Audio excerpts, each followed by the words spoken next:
Hello दोस्तों, जय हिंद। उम्मीद है आप लोग मस्त होंगे और अपनी पढ़ाई में व्यस्त होंगे।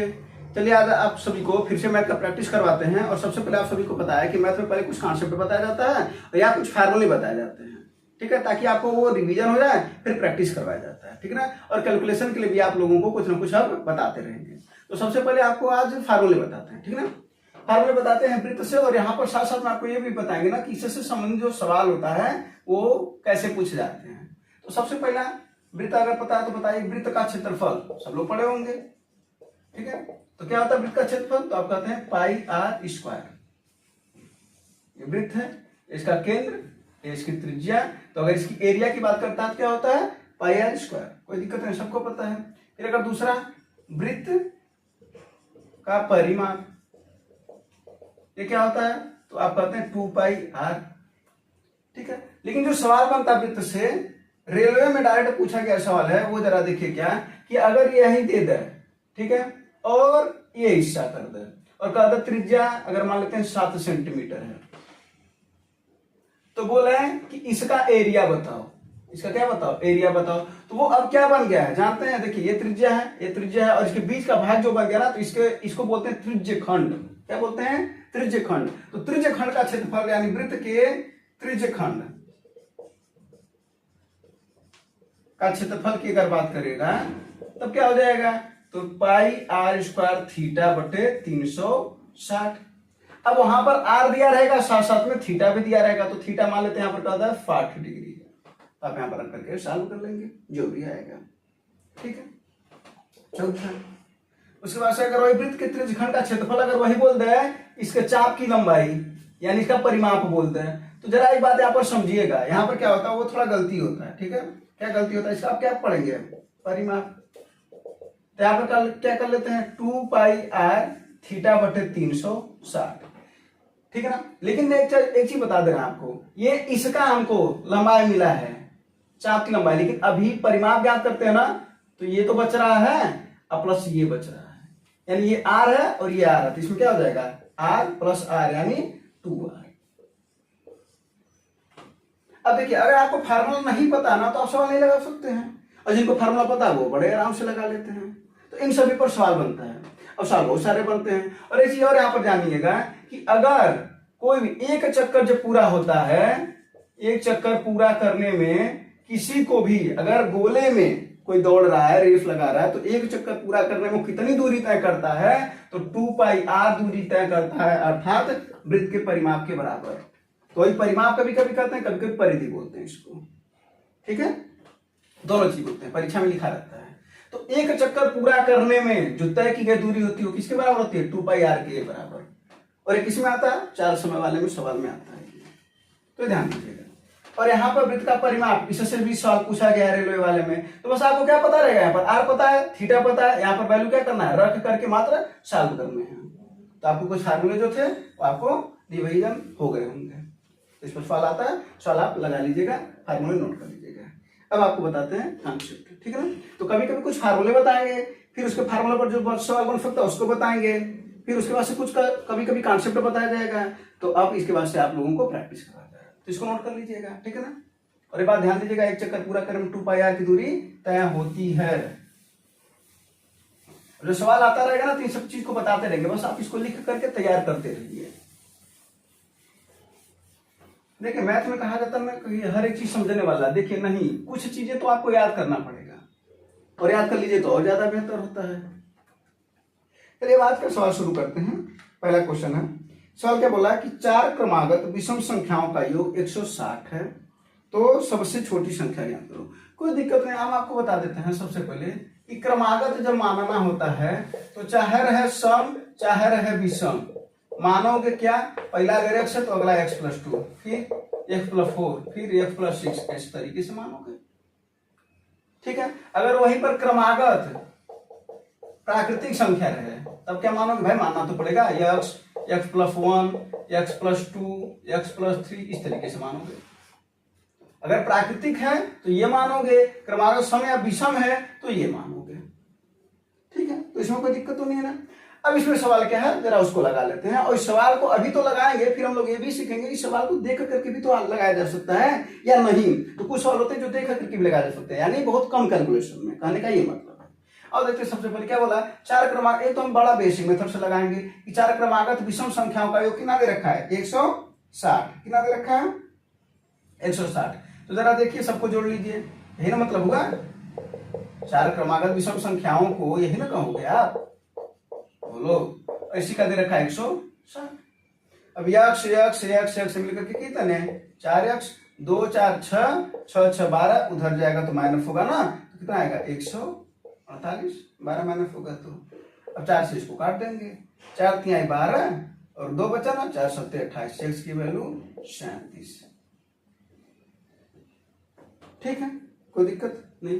क्या पूछ रहा था, करा सबसे छोटी संख्या बताओ, सबसे छोटी संख्या यानी सबसे पहले यही तो आया, तो सबसे छोटी यही है, तो सबसे छोटी संख्या 37 हो जाएगी। अगर बड़ी पूछता तो चौथा वाला यही था ना, तो 37 में 6 जोड़ देते, 43 हो जाता। चलो ठीक है, ये सवाल तो हो गया। इसी सवाल को अगर हम इसके बेस्ट मेथड से लगाएं तब क्या हो सकता है, जरा देखो। अगर चार क्रमागत विषम संख्याओं का कितना 160 है, अगर चार का योग ध्यान से समझिएगा 160 है, तो औसत हमको जरा बता दो कितना होगा, तो कहोगे 160 बटा 4 अर्थात 40 होगा। बोलो हाँ या नहीं, बोलो। और औसत होता कहां है, एकदम मध्य में, औसत एकदम मध्य में होता है, तो हम औसत को लिख दे रहे हैं यहां पर। बोलो कोई दिक्कत हो, कितनी संख्या है 4, तो इसका मतलब है कि 2 इधर होंगी और 2 इधर होंगी। बोलो, तो 40 और यह है क्या, विषम है ना, तो 40 के जस्ट आगे कौन आता है विषम, 41, इसके आगे कौन आता है 43, इसके पहले कौन आता है तो आपको 39, और इसके पहले कौन आता है विषम संख्या 37। क्या पूछ रहा था, सबसे छोटी विषम संख्या बताओ, 37। अच्छा ये तो ठीक है, यहां पर अगर चार क्रमागत विषम संख्याओं का योग रखा है, चलो हमने ऐसे लगा दिया, चलो हमने ऐसे भी लगा दिया, और उसकी इच्छा हुआ और बोल दो 16 संख्याओं का, तब क्या करोगे। अगर बोल रहे हैं पर कि 16 क्रमागत विषम संख्याओं का योग, तब क्या 40 कर दे तो क्या करोगे, तब तो फिर ऐसे लिखते रह जाओगे, और ये इसको भी लिखते रह जाओगे। फिर 40 नहीं दे सकता है क्या, 16 नहीं दे सकता है क्या, क्यों नहीं दे सकता, 16 संख्या लिखने बैठोगे क्या, 16 संख्या यहाँ पर लिख करके और 8 उधर करोगे और 8 इधर करोगे, करते रह जाओगे। तो कैसे करते हैं, और यहां पर समझते हैं, फिर उनको भी समझ लेंगे। जरा एक बात बताओ, चार संख्या का योग दिया था 160, हमने औसत में बदल लिया, बिल्कुल बदल लिया। जरा हुआ क्या, जरा देखो, ये 40 जो है ये कितनी संख्याओं के हैं, तो बोलोगे 4 संख्याओं के हैं। बोलो, अगर हम 4 में से एक, यानी जितनी संख्या दी रही है उसमें से अगर हम एक को माइनस कर दें तो आएगा 3, अगर इसमें से घटाएंगे तो हमको मिलेगा छोटा, और अगर इसमें जोड़ेंगे तो हमको मिलेगा बड़ा। जरा देखो, 40 में से 3 माइनस करोगे 37 छोटा मिला, 40 में 3 प्लस करोगे 43 बड़ा मिला। अब यही सवाल हम बदल देते हैं और कह रहे हैं 16 संख्याओं का। अब यहां पर जरा सुनना, 16 संख्या का योग 160 था, तो तुमने औसत निकाला, औसत कितना हो जाएगा 10 हो जाएगा ना। और अगर पूछ रहा है सबसे छोटी संख्या बताओ या सबसे बड़ी संख्या बताओ, तो क्या करोगे, इसमें से एक माइनस कर देना, तो एक माइनस करोगे तो क्या आएगा 15, और इसमें से क्या करना है, हमने बोला ना इसमें से इसको क्या करना है, घटाना है। तो 40 में से 3 तो 37 आया था, उसी तरीके से 10 में से 15 घटाओगे तो कितना आएगा -5। ये नहीं सोच रहा माइनस आ गया, अरे भाई माइनस भी तो संख्या, ऋणात्मक संख्या है, ठीक है। और जब बड़ी संख्या पूछेगा तब क्या करोगे, तो 16 में क्या, हाँ 16 में से एक माइनस किया 15 आया, अब 15 को इसमें जोड़ोगे तो क्या आएगा 10 + 15 = 25। ये है बड़ी संख्या। समझ में आए, कोई दिक्कत हो तो बताओ। तो ये चीजें हैं, और ये जैसे विषम पर पूछा है उसी तरीके से सम पर भी पूछा जा सकता है, उसी तरीके से। तो एक नोट करके लिखना कि अगर इस तरीके से क्रमागत अगर योग दिया है, औसत निकालना, उसके बाद से संख्या में से एक कम कर देना, जो औसत आएगा उसमें से घटा देना, घटाओगे तो छोटी मिलेगी और जोड़ोगे तो बड़ी मिलेगी। इस सम और विषम के लिए। लेकिन अगर यहीं पर प्राकृतिक पूछ देता तब क्या करते, क्यों प्राकृतिक नहीं पूछ सकता है? यही कह देता 16 संख्याओं का या 4 संख्याओं का, अगर इस तरीके से कहता प्राकृतिक का अगर योग इतना है तो उसका बता। तो जानते हो क्या कर देना, उसमें क्या कर देना, औसत निकाल लेना सबसे पहले। क्या निकाल लेना? औसत। जो संख्या दी रहेंगी उसमें से इसमें भी एक कम कर देना, लेकिन बस एक और काम कर देना, उसका आधा करके जोड़ोगे तो बड़ी मिलेगी और घटाओगे तो छोटी मिलेगी। प्राकृतिक के लिए नोट करके लिखा लेना, ठीक है? तो इस कोई दिक्कत हो तो बताओ। चलो तुम्हें तो ये चीजें समझ में आया होगा। अगले साल को चला जाए तो ये मानने वाला भी लिख लेना, कभी कभी मानने वाला भी काम करता है, ठीक? तो इसे मिटाते हैं। अब अगला सवाल लिखो, अगला फल तब तक लगाओ।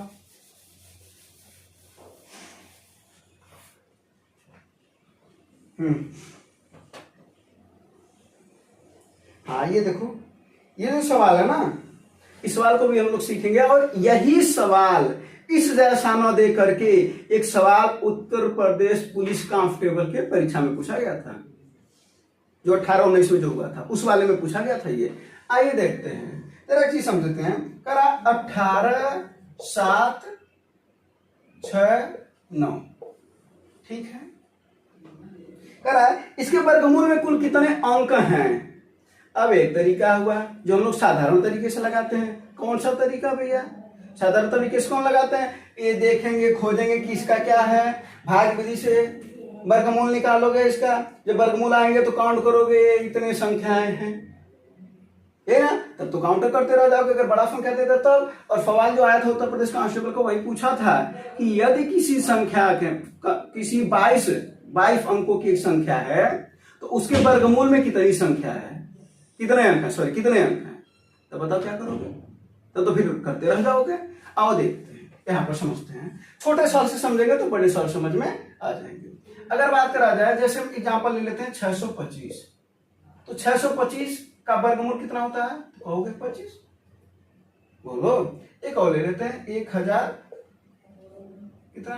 चलो इसको ले लेते हैं 1032 है, इसको ले लेते हैं, इसका लेना, 25 हो गया। चलो 2500 ले लेते हैं, ठीक है ना? ये किसका हो जाएगा? 50 का। ये दो एग्जाम्पल से समझने की कोशिश करेंगे। दो एग्जाम्पल है, दोनों से समझने की कोशिश करेंगे। इसका वर्गमूल होता है 25 और इसका वर्गमूल 50। साधारण वाला लिखे, आसान से आसान वाला लिखे। इसमें जरा बताओ, ये संख्या इसी तरीके का ना सवाल पूछ रहा है, इस संख्या के वर्गमूल में कितने अंक है? तो ये पूछ रहे इस संख्या के वर्गमूल में कितने अंक है, इस संख्या के वर्गमूल में कितने अंक है? तो इसमें कहोगे 2 अंक है, इसमें कहोगे 2 अंक है। कैसे पता चला, जरा समझते हैं। जब दिया रहेगा विषम, क्या दिया रहेगा? विषम। जब संख्या विषम होगी तो उस संख्या में काउंट कर लेना कुल कितने अंक हैं। 1, 2, 3 अंक हैं। उसमें 1 जोड़ देना और कर देना आधा, तो 3, 1, 4 का आधा 2, पता चल जाएगा उसके वर्गमूल में कितने अंक हैं, 2 अंक हैं। ठीक है, उसी तरीके से इसको लगाएंगे, यहां पर हो जाएगा सम। सम क्या है, कितने अंक हैं, 4, इसका डायरेक्ट कर देना आधा, कितना हो जाएगा, 2 अंक। इसके वर्गमूल में कितने अंक हैं, 2। तो पहले इस सवाल को सॉल्व कर लेते हैं, फिर जो उत्तर प्रदेश कांस्टेबल का आया था उस सवाल को सॉल्व कर लेते हैं। अब जरा बताओ, 1, 2, 3, 4, 5, 5 क्या है, विषम है। क्या करोगे, 1 जोड़ोगे तो 5, 1, 6, उसका कर दोगे आधा, कितने, 3 अंक। ये इसका आंसर होगा, ठीक है ना। 137 का है वर्ग, ठीक है। तो इसमें कितने अंक है, 3 अंक। कोई दिक्कत हो तो बताओ। अब जो सवाल आता है उत्तर प्रदेश कांस्टेबल में, वो क्या पूछा था कि यदि किसी संख्या में 22 अंक हैं तो उसके वर्गमूल में कितने अंक होंगे। जरा बताओ, संख्या में 22 अंक हैं, संख्या कितने अंकों का है, 22 अंक का। जरा बताओ वर्गमूल कितना होगा। संख्या 22 अंक है, सम है ना, इसका आधा कर दोगे, 11 अंक होगा। क्लियर। अब जरा बताओ, अगर संख्या 23 अंक का होगा तब बताओ वर्गमूल में कितने अंक होंगे। तो क्या कर दोगे, 23 में 1 जोड़ के आधा, 23 1 24, 24 का आधा 12 अंक।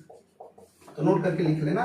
और यही वाला सवाल पूछा गया था, ठीक है। तो ये भी ध्यान रखना। कोई दिक्कत हो तो बताओ। चलो अगला सवाल देखा जाए, मिटा देते हैं इसको। छोटे सवाल से इस वजह से आपको सिखाया जाता है। देखिए एक सवाल पर थोड़ा समय लग जाता है, इस वजह से समय लगाइए, लेकिन कम से कम अगर वो चीज सीखे हैं तो आपके पास नहीं कुछ तो आपकी परीक्षा तक तो समय रहना चाहिए ना। बोलिए, नहीं कुछ तो परीक्षा तक तो वो सवाल रहना चाहिए ना।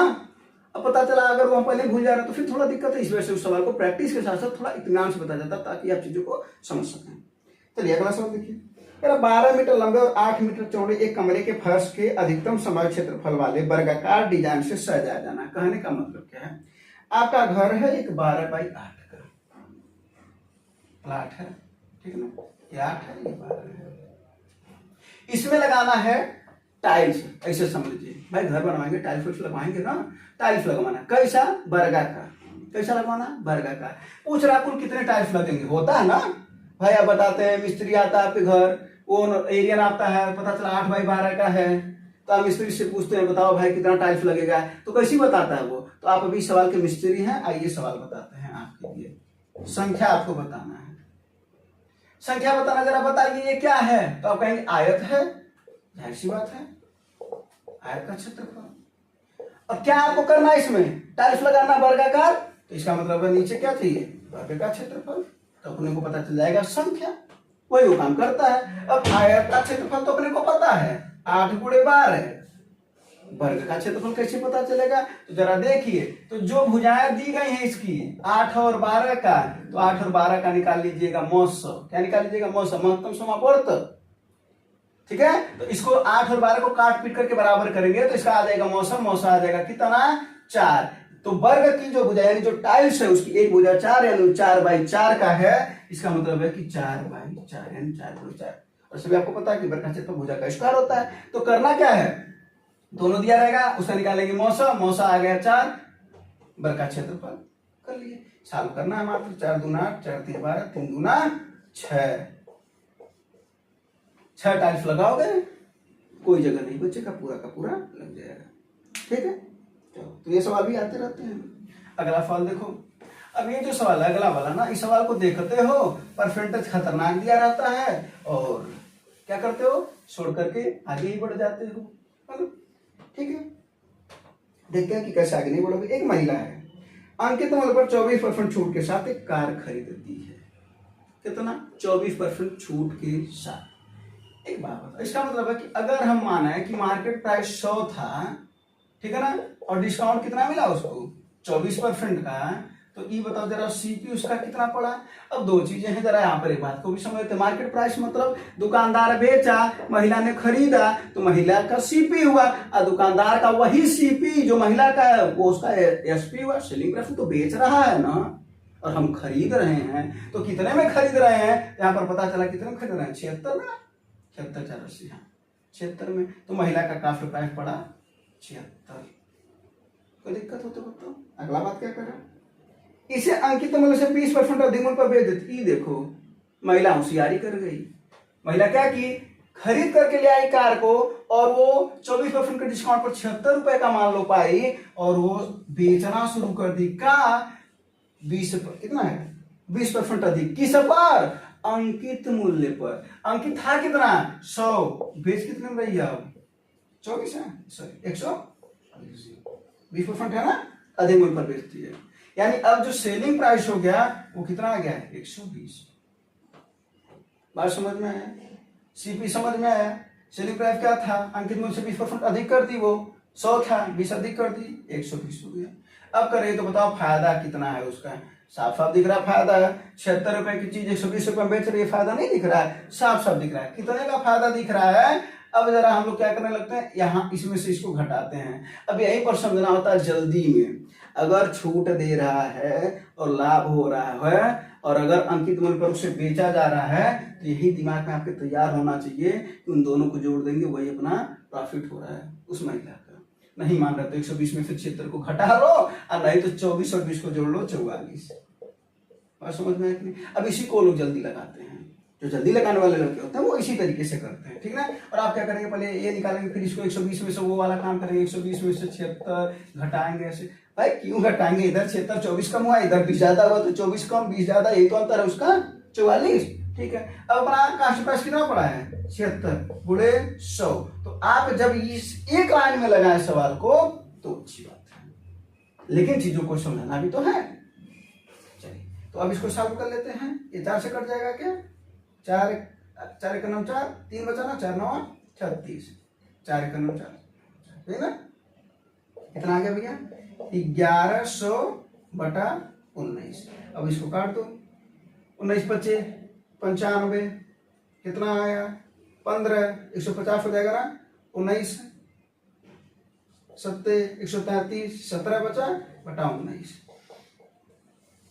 और यही तो दिक्कत है, जब इस तरीके का आंसर दिया जाता ना आप लोगों का, तो आपको पहले लग जाता है कि सवाल थोड़ा सा कठिन है। क्यों भैया, बिल्कुल नहीं था। तो आपको ये एक लाइन में एक चीजें करना था। क्लियर। चलिए अब अगला फल तो लगाइए, क्लियर है। तो अगला सवाल देखिए। और ऐसे सवाल का जब भाषा नहीं समझ में आता ना, तो ऐसा लगता है तुरंत, एक तो एग्जाम हॉल में आपका टेंशन और बढ़ा हुआ रहता है ना, और बढ़ा हुआ टेंशन होता है, हम जल्दीबाजी में क्या करते हैं, उसको छोड़ते चले जाते हैं और लगता है कि हम नहीं लगा पाएंगे। आइए देखते हैं क्या होगा। 3 मित्र हैं ए बी सी, 5525 रुपए की राशि आपस में इस प्रकार बांटते हैं। ठीक है, बांट रहे हैं कि ए बी सी को प्राप्त होने वाली राशियों में से अगर, ध्यान से सुनना, पहले 3 मित्र थे, 5525 रुपए आपस में उनको बांटना था। लेकिन हुआ क्या, ए और बी और सी ने क्या किया, 50 रुपया 100 रुपया और 75 रुपया अपना अपना निकाल लिया। मैंने ए कहा भाई हमारा 50 रुपया दे दो, बी बोला तो हमारा 100 रुपया दे दो, तो सी भी बोला तो हमारा भी 75 रुपया दे दो भाई, हमको कुछ काम है।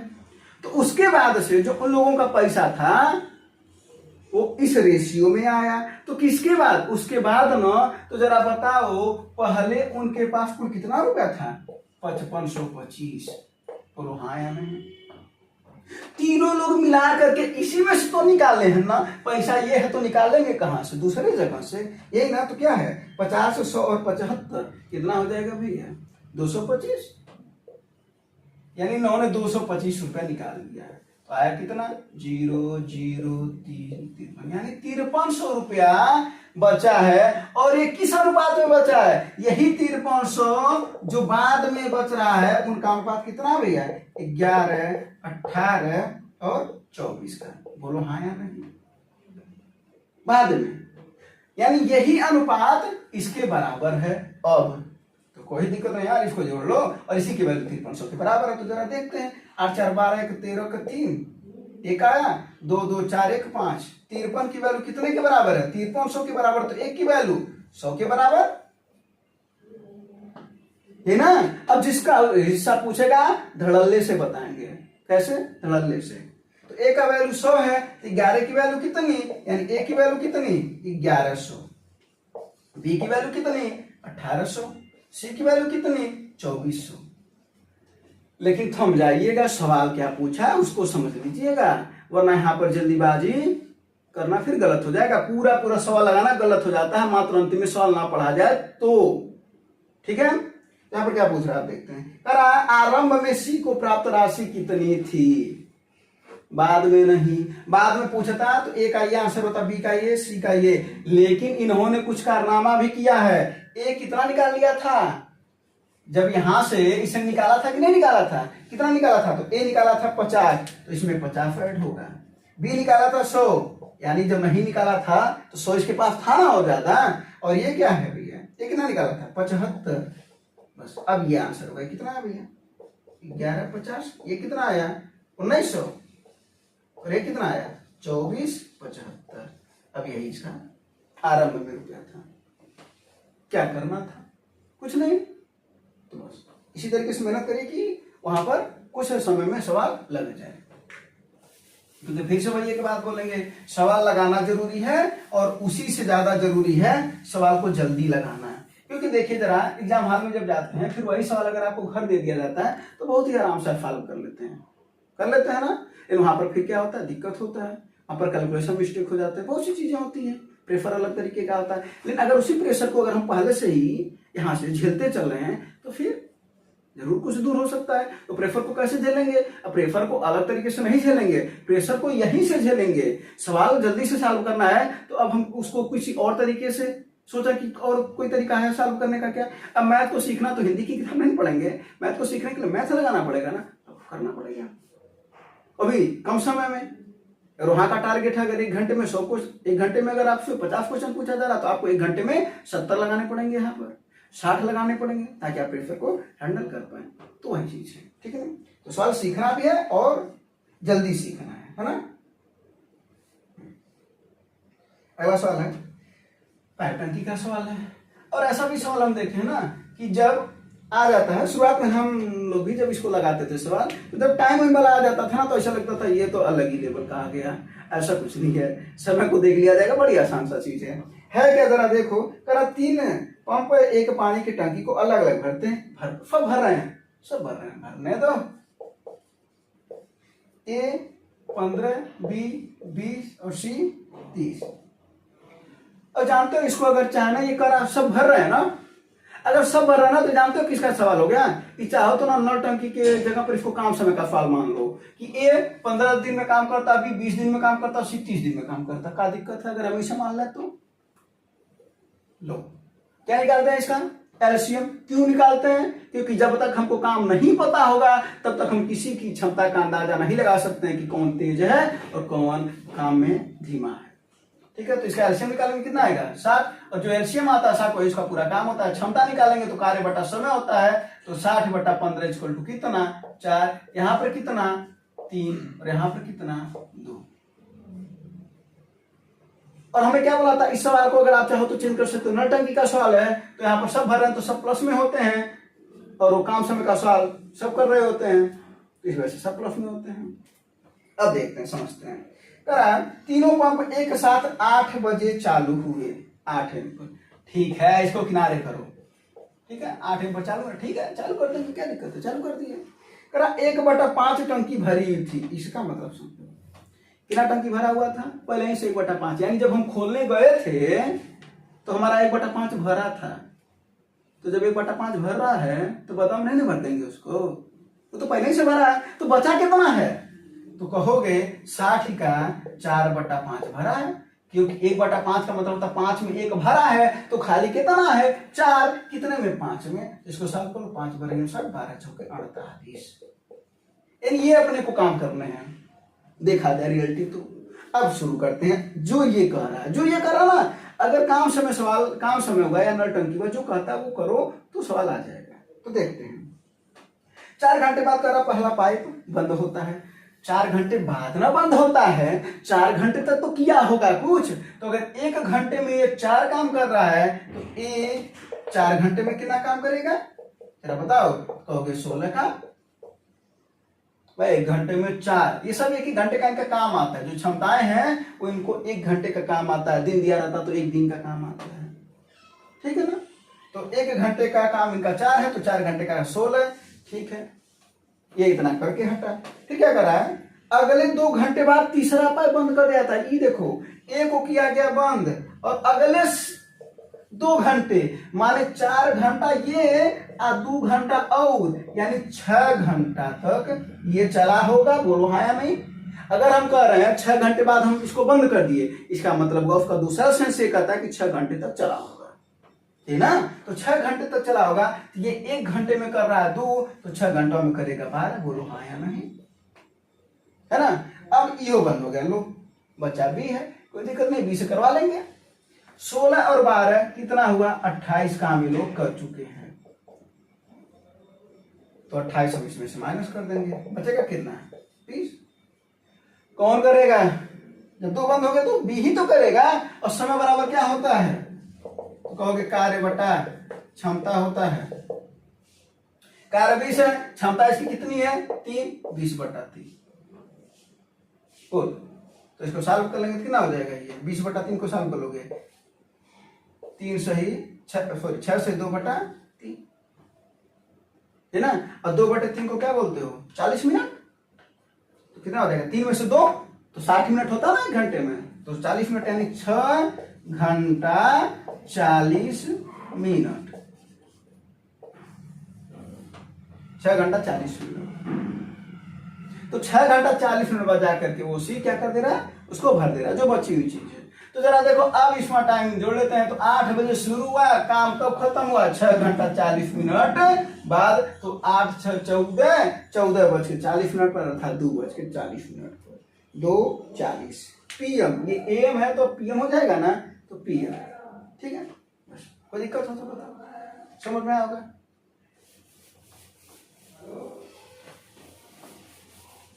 अब इस सवाल को आप जल्दी लगा सकते थे, कब, जब वही आपको ये चीज समझ में आता है कि वो 4 घंटा किया है, एक 6 घंटा किया, तो तुरंत काम निकाल करके जल्दी से लगा लेंगे, अगर समझे रहेंगे तो, है ना।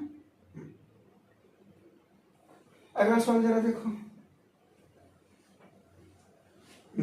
2 वर्ष के लिए 11% वार्षिक ब्याज की दर से निश्चित धनराशि पर चक्रवृद्धि ब्याज इतना रुपया होती है, समान अवधि और समान दर हेतु साधारण ब्याज आपका क्या होगा, ये पूछ रहा है। एक बात बताओ जरा सा, एक तो होगा फार्मूले पर रख करके ज्ञात करना, चक्रवृद्धि ब्याज का फार्मूला लगाएंगे हम, और चक्रवृद्धि ब्याज का फार्मूला ये कहता है, क्या कहता है, यही तो कहता है, बोलो। फिर यहां से हम CI रखेंगे, R की वैल्यू रखेंगे, N की वैल्यू रखेंगे, P ज्ञात करेंगे, मूलधन ज्ञात करेंगे, फिर उस मूलधन पर उसी दर उसी समय के साथ फिर साधारण ब्याज ज्ञात करेंगे। एक तो तरीका ये है ना। लेकिन एक तरीका ऐसे भी हुआ, क्या बोल रहा है, R की वैल्यू कितनी है, अब बोलो 11%, कितने समय के लिए, अब बोलो 2 वर्ष के लिए। तो क्यों इसका प्रभावी दर निकाल लिया जाए, बिल्कुल निकाला जा सकता है। प्रभावी दर बार बार निकाल करके नहीं बताएंगे, एक बार बता दे रहे हैं तो जरूर उसको कोशिश करिए कि जल्दी से लगाने की आदत डालिए। प्रभावी दर कैसे निकलता है, तो A + B + AB/100 से निकलता है, ठीक ना। अब 11 और 11 से निकलेगा तो 11 11 22 हुआ ना, और 11 × 11 = 121/100, यानी 1.21, तो कितना होगा 23.21%। बोलो हाँ या नहीं, ठीक ना। अगर हम पूछें कि ब्याज बताओ कितना है, तो रुपए में बताओ कि कितना दे रखा है, 46 42। अगर रुपए में पूछेंगे तो बोलोगे 46 42, अब परसेंटेज में पूछेंगे तो कहोगे 23.21। बोलो हाँ कहोगे कि नहीं, कहोगे ना। इसका मतलब होगा कि 23.21% की वैल्यू किसके बराबर है, तो कहोगे 46 42 के बराबर। देखो ये सब जो लिख रहे हैं ना, ये अगर चीजें समझ में आ रही हैं, पहले से ये सब चीजें पता हो रही हैं, तो 2 लाइन में इसका लगाओगे। पहला 23.21 की वैल्यू 46 42 है, तो क्या पूछ रहा है, उसी दर पर उसी समय से साधारण ब्याज क्या होगा। भाई साहब बताओ जरा सा, 11% अगर साधारण ब्याज लगाया जाए 1 साल का, तो 2 सालिया का 22% ना होगा, तो 22 की वैल्यू पूछ रहा था। ये 2 लाइन में है। चीजों को समझेंगे तो 2 लाइन में है, नहीं समझेंगे तो कई लाइन में है, ठीक है। तो यहां से 22% की वैल्यू याद कर लिए, तो क्या कर देंगे भैया, 22 × 46 42 बटा 23.21। दशमलव हटाने के लिए 100 का गुणा कर देंगे, ये हट जाएगा बेचारा, ऊपर 100 चढ़ जाएगा। जरा देखो कुछ तो सेट किया होगा। हाँ अच्छा देखो, ये 2 बार में कट रहा है, 2 बार में कट रहा ना, 2 × 9 2 2 4 2 3 6 2 4, 2 बार में कट रहा है। तो 22 × 2 = 44 के आगे 00 4400 रुपया, यही आपका आंसर है, ठीक है। तो दिक्कत नहीं है, तो जरा ध्यान दीजिएगा। अब यहीं पर जानते क्या है, कभी अगर यहाँ पर कहता मूलधन बताओ, तो ये जो 23.21 की वैल्यू 46 42 है ना, तो हम 100% की वैल्यू ज्ञात करते नहीं करते, तो 100 की वैल्यू ज्ञात, क्योंकि 100% तो अपना मूलधन होता है। तो तब हम क्या करते हैं, यहाँ पर 100% की जब वैल्यू ज्ञात करते, तो 100 × 46 42 बटा 23 21, अगर 100 कर देंगे तो 10 हट जाएगा। ये तो 2 बार में कटवा किया था। तो जरा देखो 2 के आगे कितने जीरो, खांची पर जीरो, 1 2 3 4, यानी 2 के आगे 4 जीरो, यानी 20,000 रुपया क्या था, मूलधन था ना। कोई दिक्कत। अब अगर मूलधन अगर पूछा होता ना, तो अपने को जरूरत ही नहीं थी इसको ज्ञात करने की, ठीक है ना। लेकिन जब मूलधन पूछा होता, तो इसने क्या पूछा है, ब्याज बताओ, साधारण ब्याज। इसका आंसर ये है। अब देखो एक सवाल और बताते हैं, यहां पर वो अच्छा सवाल होता है, वहां वो पूछा क्या जाता है, जरा समझते हैं।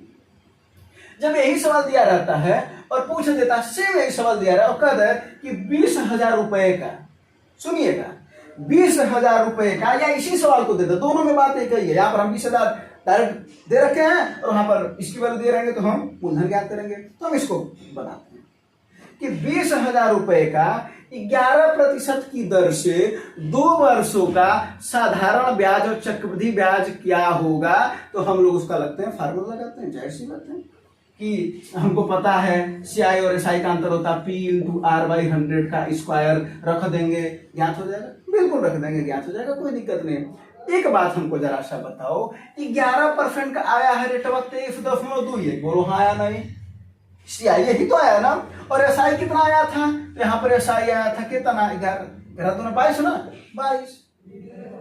तो इसका अंतर ही तो ज्ञात करना है अपने को, बोलो अंतर ही तो पूछ रहे थे। तो अंतर कितने का है, तो अब हम क्या करते हैं 23.21 में से घटाएंगे तो इसको, तो 1.21% आएगा CI अंतर SI।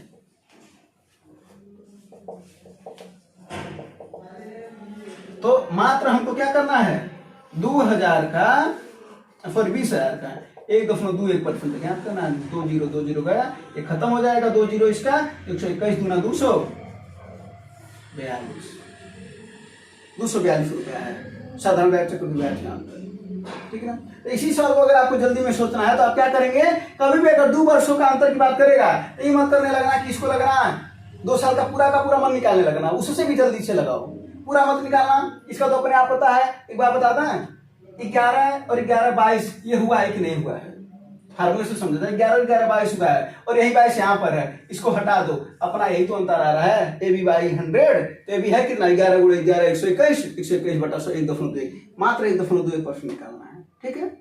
चलिए तो सवाल समझ में आया होगा। तो सवाल इसमें कई है, लेकिन जो आपका आंसर वो ये है।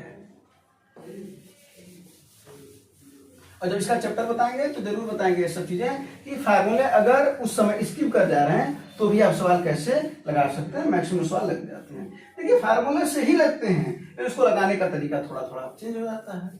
चीजें कॉन्सेप्ट से ही तो आई हुई है ना, अपने आप तो आई नहीं है। पहला सवाल देखा था, ये सवाल तो बताए थे, अभी इसका कॉन्सेप्ट बताते जल्दी में। प्रथम 8 विषम प्राकृतिक संख्याओं का माध्य क्या होगा, इसको जल्दी जल्दी देते हैं, एक बार फिर से फार्मूला तैयार हो जाएगा। चलिए आप लोग भी लिखिए, सिग्मा एम को क्या बोलते हैं, n × n+1/2। सिग्मा एम क्या है, n क्या है, सिग्मा किसको प्लस करता है, योग को, n क्या है प्राकृतिक संख्या है। तो प्रथम, और यहाँ पर कौन प्रथम शब्द यूज करना है, तो प्रथम n प्राकृतिक संख्याओं का योग n × n+1/2, ठीक है ना। वही तो लिखवाते हैं, एक दिन पूरा हिंदी लिखवाते हैं। इसका अर्थ होता है प्रथम n प्राकृतिक संख्याओं का योग, तो इसका अर्थ क्या होता है, तो प्रथम n प्राकृतिक संख्याओं के वर्गों का योग। फार्मूला लिखो n × n+1 2n+1/6, फार्मूला लिखो n³ = n × n+1/2 का होल स्क्वायर, यही ना। चलो इसको भी ऐसे लिख देते हैं, सिग्मा इवन कर दो n × n+1। इवन माने सम संख्या, सम संख्या का योग का फार्मूला होता है सिग्मा ऑड विषम संख्या, विषम संख्या का योग क्या होता है n², ठीक है। अब देखो ये हुआ योग, हम इसमें औसत भी बताए थे ना। तो अगर औसत का फार्मूला लिखना क्या करोगे, हर जगह औसत बड़ा होता क्या, योग बटे संख्या। योग ये है, संख्या n है, जब n संख्या है तो n है ना, हर जगह से एक n गायब करते जाओ, क्या हो जाएगा n+1/2। यहाँ से n गायब करोगे तो n+1 2n+1/6, यहाँ से n गायब करोगे, ध्यान देना स्क्वायर है, तो n × n+1 का स्क्वायर अपान 2 का वर्ग 4। यहाँ से n गायब करोगे तो n+1, यहाँ से n गायब करोगे तो मात्र बचेगा n।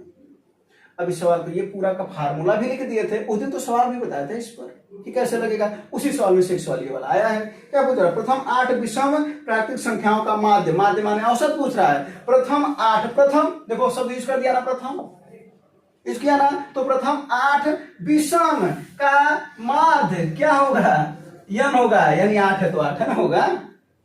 ये सवाल देखा करके इन्हीं सब सवालों को हम कहते हैं आप लोगों को कि ये सब जीके जीएस वाले सवाल हुए।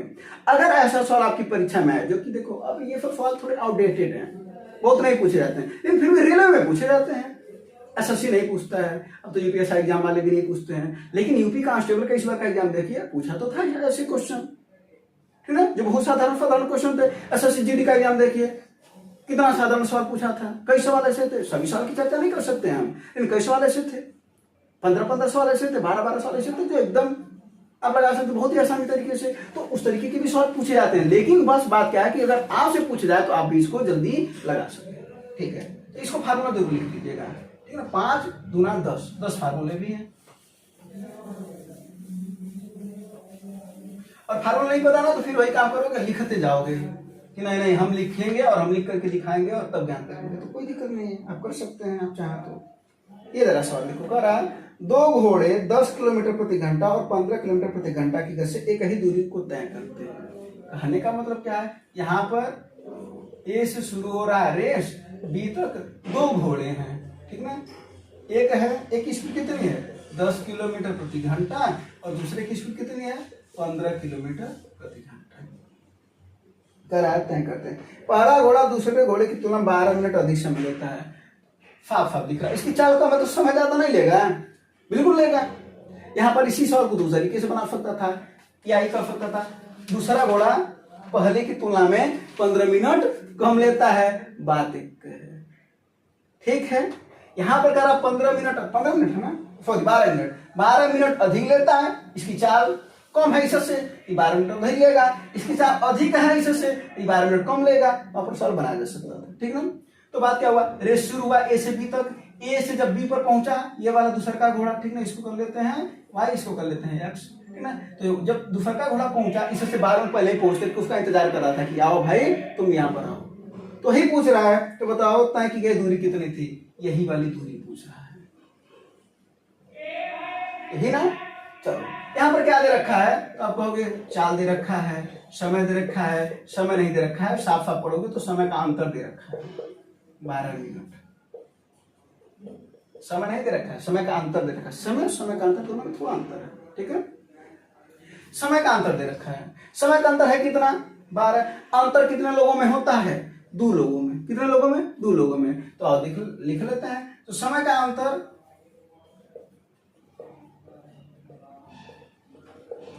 पहले घोड़े का समय, पहले घोड़े का समय लिया गया समय माइनस दूसरे घोड़े का समय, यही तो होगा। तो देख लो समय का अंतर है कितना 12 मिनट, तो 12/60 कर देंगे, घंटे में आ जाएगा, है ना। फिर क्या करा पहले घोड़े का समय हमको तो नहीं पता है, पहले घोड़े का कहाँ पता है, लेकिन हमको ये तो जरूर पता है समय बराबर होता है दूरी बटा चाल, इसको टी कर देते हैं, तो समय बराबर होता है दूरी बटा चाल, होता है कि नहीं होता, होता है ना। तो दूरी अपने को पता नहीं है, कैसे नहीं पता, डी पता है ना, डी तो है, और चाल पहले की चाल कितनी 10 माइनस दूसरे वो भी दूरी वही जा रहा है, चाल कितनी है इसकी 15, इसको सॉल्व कर लिया जाए 12/60 का। तो इसको देखो यहाँ पर हम इसको काट सकते हैं, लेकिन आपको कुछ और भी चीजें सिखाएंगे तो उसको जरा सुनिएगा। यहाँ पर कर लेंगे 10 गुणे 15, ये तिरछे गुणा करेंगे तो क्या हो जाएगा 15d माइनस 10d, इसी को सॉल्व कर लेंगे तो क्या हो जाएगा, डी कॉमन ले लो तो क्या हो जाएगा 15 माइनस 10 बटा 10 गुणे 15। तो यहां से अगर हम डी की वैल्यू निकालना तो जरा देखना क्या आएगा, जरा सुनना ध्यान से, क्या आएगा 10 गुणे 15, भाई इधर आएगा ना गुणा करेगा, बोलो, तो ये इधर गुणा करेगा तो क्या हो जाएगा 10 गुणे 15 बटा 15 माइनस 10, ये बटा नीचे आएगा और ये तो इधर ही है 12/60। नहीं समझे, इस लाइन को भी हटाएंगे तो समझ में आ जाएगा। देखो ये इधर भाग कर रहा, इधर गुणा करेगा, आ गया, ये इधर गुणा कर रहा डी में, भाग करेगा नीचे आ गया, 12/60 अपनी तरफ था, वो हिम्मत से खड़ा है अपनी तरफ, कोई दिक्कत हो तो बताओ। ये देखो यहाँ पर अगर यहां से अगर हम कॉन्सेप्ट को देखा तो इस सवाल को इस तरीके से भी लगाया जा सकता है, क्या ये स्पीड 1 है, ये स्पीड 2 है, तो कहोगे स्पीड 1 गुणे स्पीड 2, है ना। और ये क्या है दोनों का अंतर को कहते हैं डेल्टा स्पीड, और गुणे ये क्या है समय का अंतर, 12 मिनट समय का तो अंतर था, इसको बोलते हैं डेल्टा टी। यही आपका कॉन्सेप्ट है। तो इस सवाल को जब भी लगाएंगे तो कृपया आप इस तरीके से ना लगाएं, ठीक है। लेकिन अगर आपकी स्पीड बहुत तगड़ी है तो आप लगाइए, कोई दिक्कत नहीं, लेकिन इस तरीके से लगाइए। इस तरीके से लगाएंगे तो देखिए तुरंत आंसर आ जाएगा। आपको वो फेल लाइन लिखना होगा और 15 में से 10 को घटाएंगे, सीधा नीचे आ जाएगा 5। अब समझ में आ गया होगा आपका। 5 दूना 10, 15 चौको 60, 4 तिहाई 12, 3 दूना 6 किलोमीटर। ठीक है, कोई दिक्कत वाली बात तो नहीं है ना। इस चीज को नोट कर लीजिएगा। यहाँ पर समय का अंतर दिया, अगर पूर्ण समय दिया होता है तो फिर हम समय को ऐड कर देते। ठीक है,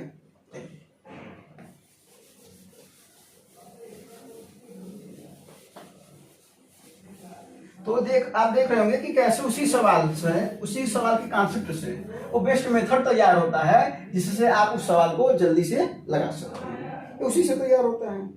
अगला सवाल देखा जाए। ये देखिए, धारा के विपरीत दिशा में चल रही एक नाव को एक दूरी तय करने में 8 घंटे 48 मिनट का समय लगता है, जबकि धारा की दिशा में आरंभ बिंदु से लौटने में, इसका मतलब है कि अगर कोई यहाँ पर है नाव यक्स और यहाँ पर वाई जा रही है, जब जा रही है, मान लेते हैं धारा इधर जा रही है, ठीक है, धारा इधर जा रही है, तो क्या बोला, धारा के विपरीत दिशा में यानी इधर से जब आ रही है तो उसे लग रहा है 8 घंटे कितना हो समय 48 मिनट।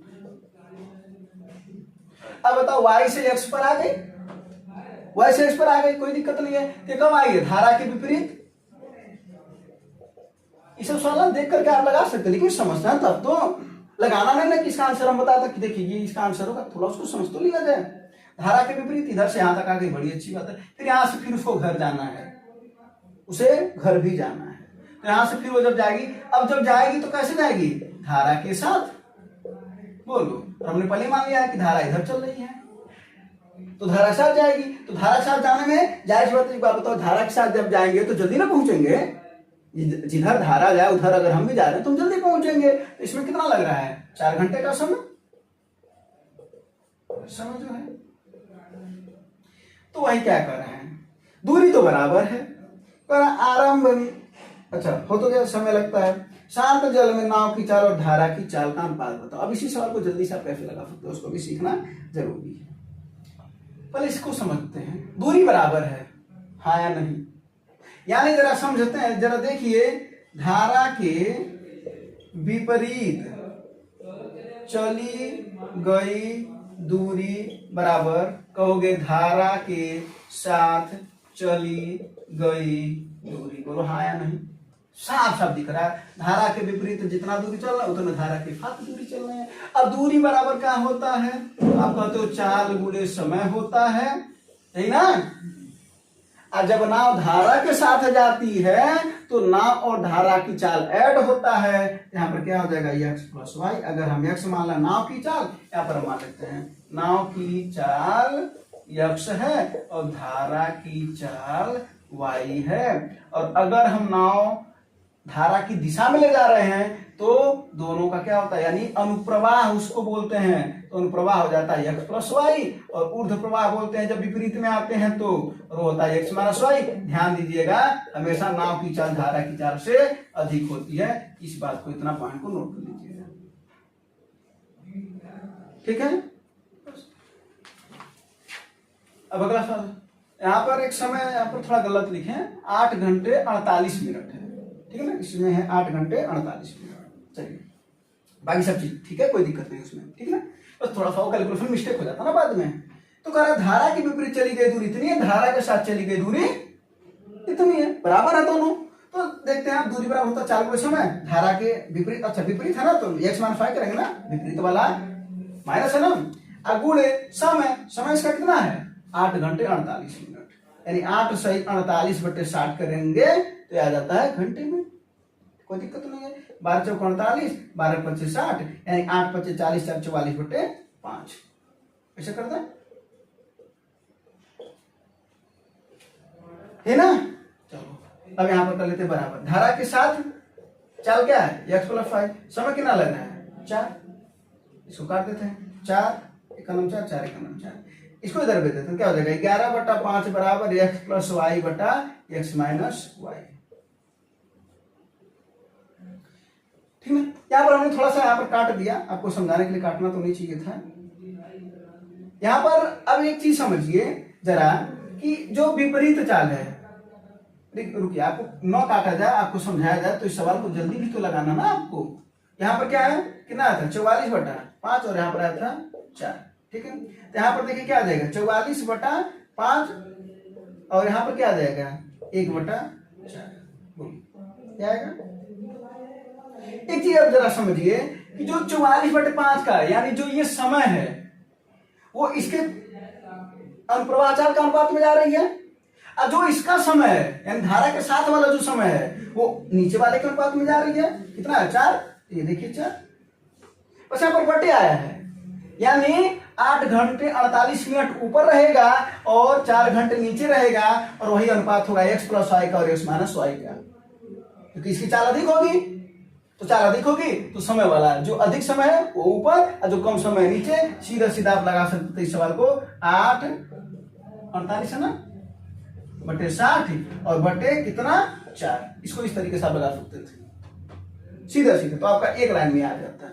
अब इसको अब हम लोग सॉल्व करते हैं, तो चीजें उम्मीद है कि चीजें समझ में आई होगी।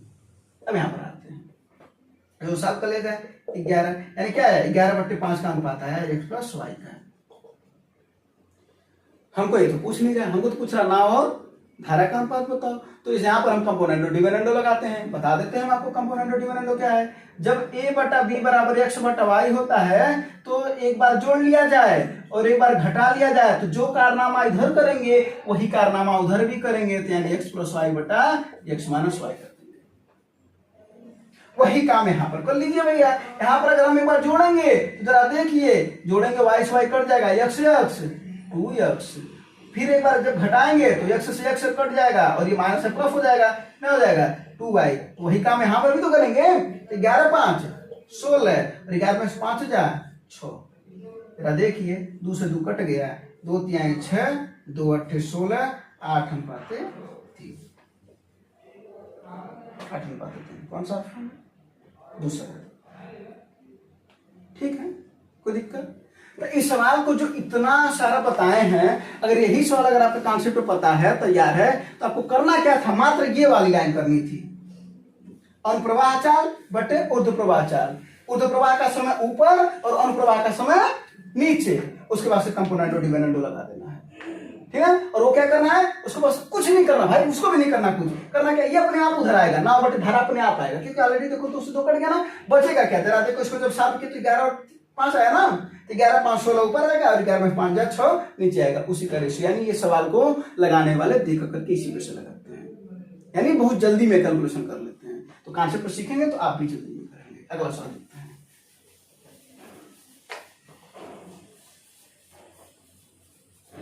अगला सवाल देखिए,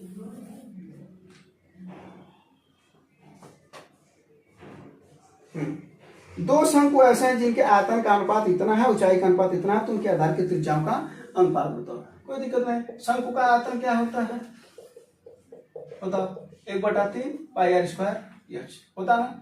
इसका वक्र पृष्ठ क्या होता है, उसको भी लिख दे रहे हैं πr। संपूर्ण पृष्ठ क्या होता है, πr कोष्ठक में l + r। सब फार्मूला लिख दे रहे हैं, थोड़ा सा समझ लेना। अब ये सवाल इसी पर नहीं सवाल बना सकता, कुछ भी बना सकता है, वो अनुपात वाला सवाल कुछ भी बना सकता है। और जरा देखते हैं बनाया कैसे है। ये शंकु का आयतन होता है 1/3 πr², बोलो कोई दिक्कत इसमें नहीं। अगर हम इसको पहला मान लें v1, तो v1 बराबर क्या हो जाएगा, तो 1/3 πr1² बटा सॉरी इंटू h1। और अगर हमें टुका था v2 तो v2 क्या आ जाएगा 1/3 πr2² h2 अपान कर दें माने अनुपात, तो क्या हो जाएगा जरा देखो, नियतांक में वैल्यू खत्म, क्या आएगा v1/v2 = ये दोनों का स्क्वायर है ना, तो इसको ऐसे लिख दें r1/r2 का होल स्क्वायर और गुणे h1/h2। बोलो सॉल्व करना है रख करके। क्या दे रखा है, आयतन का अनुपात दे रखा है 1/10 रखा दो। और क्या दे रखा है, ऊंचाइयों का अनुपात, त्रिज्याओं का पूछ रहा है ना, तो r1/r2 का स्क्वायर पूछ रहा है, और सॉरी स्क्वायर नहीं पूछ रहा, अनुपात पूछ रहा है। h1/h2 कितना है 2/5, बस 5 दूना 10, ये 2 उधर है तो इधर आएगा, तो 1 कितना हो जाएगा 4। r1/r2 का स्क्वायर 4 है, स्क्वायर हटाएंगे तो इधर रूट आ जाएगा, और रूट आएगा तो 1/2 आ जाएगा, यानी 1/2 त्रिज्याओं का अनुपात हो जाएगा 1/2। चौथा वाला ऑप्शन 2:1 में 1:2, ठीक है ना। तो ऐसे कोई भी सवाल हो ना उसका ज्ञात कर सकते हो। अगर यही सवाल इस पर दिया होता बेलन पर, तो बेलन का आयतन क्या होता है, कहते हो पाई r स्क्वायर h होता है। तो इस पर भी सवाल दे सकता है ये, ठीक है ना।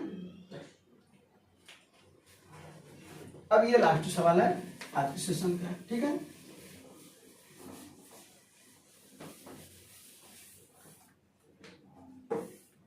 अब ये जरा सवाल देखिए, करा 3 अंकों की कितनी संख्या है जो 8 से विभाज्य होती है।